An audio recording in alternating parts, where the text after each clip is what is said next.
Welcome back, U.S. History. We'll be continuing with World War II here, and the first section is winning the war. I mentioned previously that there was a lot of tension amongst the Allies. Three, Churchill, FDR, and Stalin. I took this quote because this was typical Hitler, very arrogant. I don't see much future for the Americans. It's a decayed country. American society is half Judaized, and the other half negrified. How can one expect a state like that to hold together? So drastically underestimated us. The United States and Great Britain continued to delay that second front, angering Stalin. In 1943, the Big Three meets in Tehran. FDR overrules Churchill and says, we got to do the second front. It's going to have to come. And this puts forth Operation Overlord. Operation Overlord will end up being D-Day. Okay, so the planning and the preparation was called Operation Overlord, and they're going to cross the English Channel and basically liberate France, invade France, and kick the Nazis out. The Soviets agreed to declare war against Japan. This is important once Germany is defeated. Okay, so Great Britain and France will be left devastated. It'll be the United States that has to go on and fight Japan. Germany says, hey, we'll help you once Hitler is defeated. And they promise that they will come in 3 months after the defeat of Hitler. Okay? And so Operation Overlord turns into D-Day, June 6, 1944, largest amphibious landing everywhere. It was a success. The United States start pushing the Nazis back to Germany. One significant battle is the Battle of the Bulge, in which the Allies win.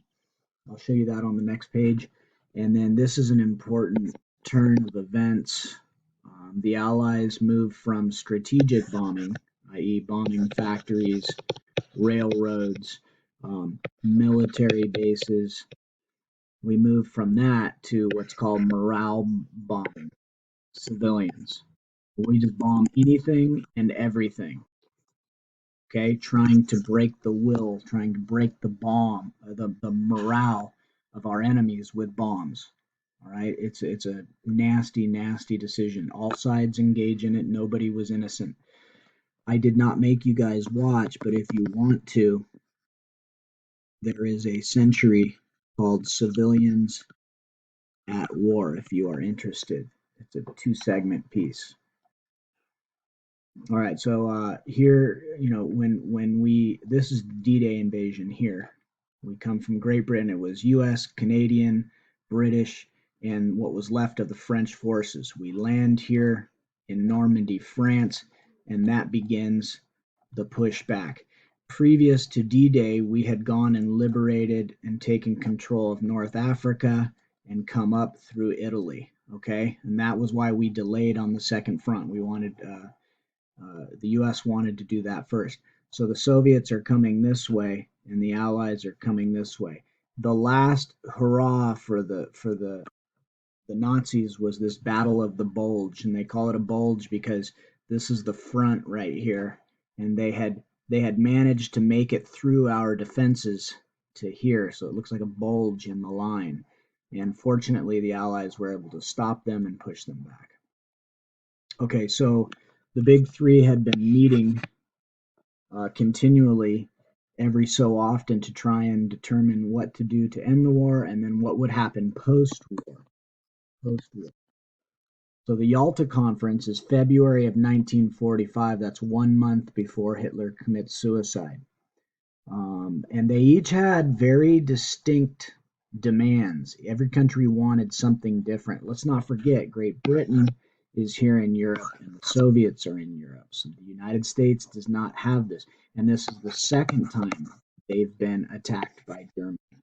So their perspective is a little different than ours. You can look at their demands and what they wanted here. The Soviets want reparations. The Soviets want a huge buffer zone here to protect them. Great Britain wants to keep its empire, and both the United States and Great Britain want to limit Soviet power. because they are a totalitarian state. They are communist. And then, of course, FDR wants the four policemen, which would be basically the four largest powers: the U.S., the Soviet Union, Great Britain, and China. They would guide the post World War II world. Um, Military positions basically shaped your negotiation powers. Okay, so where you were in Europe, it was going to be very difficult for the U.S. to get the Soviets out of Poland, get them out of Germany. They were already there. So what they end up doing is compromising.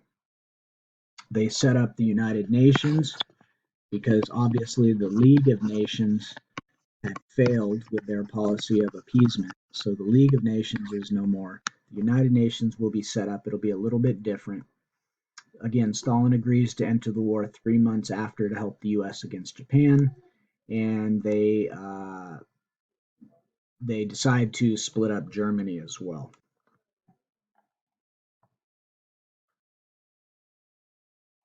Okay, Harry Truman. So also 1 month before Hitler commits suicide, FDR dies of natural causes in his fourth term. He had been elected to president, fourth term. It just started. And his vice president is Harry S. Truman. Okay. Um, Harry Truman is very inexperienced. He has little experience with foreign policy. But when FDR dies, Truman becomes president. And among him being sworn in that night, he is made aware. This is how top secret the atomic bomb was. Not even the vice president knew of its existence until he became president. So his character, his own personality has a lot to do with World War II, the ending of World War II, and then the Cold War. Okay, he does not negotiate as well. He thinks he's a bit of a hard ass. He does not negotiate as well as FDR. Okay, so that pushes Stalin away, and he's also going to make the decision to use the atomic bomb. How do we win the Pacific? We use a strategy called island hopping. There's no way to kick the Japanese out of every single island. So what we will do is take this island and skip over this one. Take that island and skip over these. We used strategic locations. The Japanese were very well entrenched. We use our navy to disrupt Japanese shipping. Some of the more noted battles would be Iwo Jima here, this famous photograph and now statues and monuments with Iwo Jima. The United States and Japan will suffer huge losses. The Japanese have a no surrender clause. Almost 7,000 U.S. soldiers to take Iwo Jima and 20,000 Japanese. Then when we get to Okinawa, again, 2 months of fighting, mass suicide by the Japanese, kamikaze attacks. The United States loses 7,000. The Japanese lose 100,000 defending Okinawa because it's extremely close to the the two large Japanese islands. Also, 80,000 civilians either commit suicide or die in the battle. So if you look right here, okay, here's Okinawa, and here's Iwo Jima. You can see its proximity to Japan. So the closer we get to Japan, the more fierce the fighting gets. And this plays into Truman's decision to drop the bomb, thinking that there is no way we can get out without losing several 100,000 Americans. 100,000. Anyways, there's great debate as to whether or not we should have used the bomb because we are already bombing them conventionally, non-nuclear. We had killed nearly 1 million Japanese bombing. Nonetheless, we decide to use the atomic bomb. There will be two. Oh, sorry, I'll get that in a second. Okay, bombing of Tokyo, we kill 100,000 with hurricane windstorms. This is conventional bombing, non-nuclear. All right. Bombing in the first half of 1945 kills nearly 1 million people. 8 million people left homeless, and the Japanese government The militaristic, they refuse to surrender. It's just staggering losses. It's unbelievable. We already talked about the moral line being crossed with morale bombing, and we're bombing we're bombing civilians, non-strategic. Um, Everybody had done it. The British had done it, Germany, and the decision is made to use the atomic bomb. The first one is dropped on August 6th, the second one August 9th. Okay. We told them before that we needed their unconditional surrender or they would face prompt and utter destruction. We received no response.